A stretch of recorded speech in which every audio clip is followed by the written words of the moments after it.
নমস্কার বন্ধুরা, আমি শর্মিষ্ঠা কিচেনে সবাইকে স্বাগত।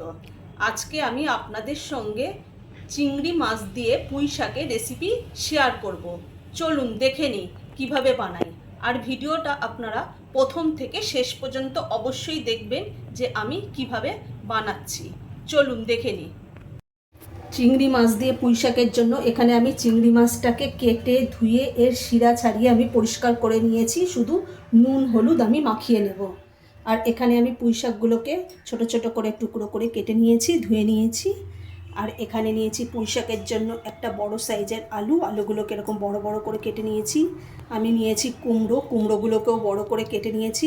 এখানে 4টে কাঁচা লঙ্কা নিয়ে নিয়েছি আর 5খানা রসুনগুলোকে আমি ফোড়নের সময় থেতো করে দিয়ে দেবো। একটা টমেটোকে আমি ছোটো ছোটো টুকরো করে নিয়েছি। আর এখানে নিয়েছি গাজরগুলোকে এরকম লম্বা লম্বা টুকরো করে নিয়েছি। আপনারা আপনাদের পছন্দ মতো অন্য সবজিও দিতে পারেন, কোনো অসুবিধা নেই। আর এখানে নিয়েছি আমি বড়িগুলোকে আমি একটু ভেঙে ছোটো ছোটো টুকরো করে নিয়েছি। এগুলোকে আমি ভেজে নেব। আর ফোড়নের জন্য নিয়েছি 2টো শুকনো লঙ্কাকে আমি অর্ধেক করে নিয়েছি আর সাদা জিরে। চিংড়ি মাছের মধ্যে আমি নুন আর হলুদ মাখিয়ে নেব, তার জন্য আমি অল্প একটু নুন দিয়ে দিলাম আর অল্প একটু হলুদ গুঁড়ো। আর আমি চামচ দিয়ে নুন আর হলুদটা চিংড়ি মাছে মাখিয়ে নেব। চিংড়ি মাছে নুন আর হলুদ মাখানো হয়ে গেছে। আমি গ্যাসটা জ্বালিয়ে কড়াইটা বসিয়ে দিয়েছি। এর মধ্যে আমি তেল দিয়ে দেবো।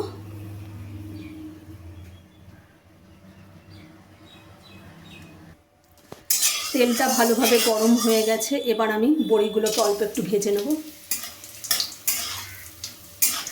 দেওয়ার সাথে সাথেই বড়িগুলো ভাজা হয়ে গেছে, এগুলোকে আমি তুলে নেব। বড়িগুলো ভাজা হয়ে গেছে, আমি তুলেও নিয়েছি। এবার আমি চিংড়ি মাছগুলো ভেজে নেব। চিংড়ি মাছগুলো ভাজা হয়ে গেছে, আমি তুলে নেব। চিংড়ি মাছ ভাজার তেলেই আমি ফোড়ন দিয়ে দেবো। ফোড়নটা ভালো করে ভেজে নেব। ফোড়নটা ভালো করে ভাজা হয়ে গেছে। ফোড়নের থেকে একটা মিষ্টি সুন্দর গন্ধ বেরোচ্ছে। এখানে আমি যে টমেটোটা কেটে রেখে দিয়েছিলাম সেটা আমি দিয়ে দেবো। টমেটোটা দিয়ে একটু ভেজে নেব।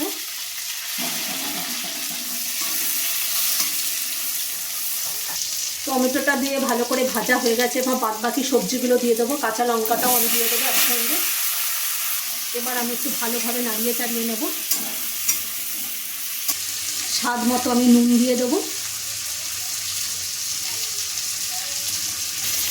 1 চামচ হলুদ গুঁড়ো দিয়ে দিলাম আর 1/2 চামচ জিরে গুঁড়ো। এবার সবজিগুলোকে মশলার সাথে ভালোভাবে কষিয়ে নেব। এখানে আমি আর কোনো মশলা ব্যবহার করব না। সবজিটা ভালো করে ভাজা হয়ে গেছে। চিংড়ি মাছটা আমি দিয়ে দেবো। চিংড়ি মাছটাকে দিয়ে আবার একটু কষিয়ে নেব। চিংড়ি মাছ দিয়ে সবজিটাকে ভালোভাবে কষানো হয়ে গেছে। এবার আমি পুঁই শাকটা দিয়ে দেবো। পুঁই শাকটা আমি ভালোভাবে নাড়িয়ে চাড়িয়ে আমি 10 মিনিটের জন্য ঢেকে দেব। আমি গ্যাসের ফ্লেমটাকে একদম আস্তে দিয়ে 10 মিনিটের জন্য আমি ঢেকে দেবো, কেন পুঁই শাকের ডাঁটিগুলো একটু সেদ্ধ হওয়ার জন্য।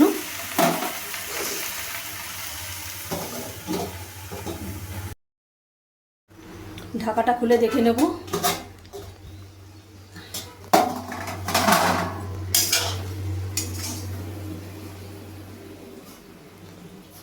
আলুটা সেদ্ধ হয়ে গেছে, গাজরটাও হয়েছে।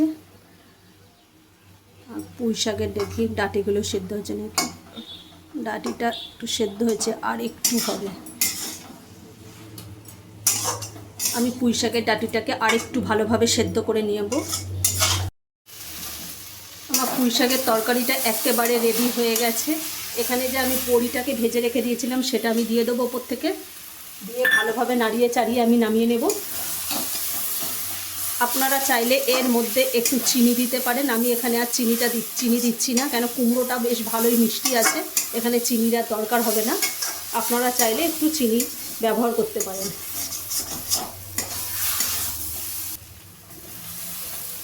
দেখুন কত সুন্দর হয়েছে পুঁই শাকের তরকারি। একবার এইভাবে আপনারা বাড়িতে বানিয়ে খেয়ে দেখবেন, চিংড়ি মাছ দিয়ে পুঁই শাক। এবার আমি নামিয়ে নেব।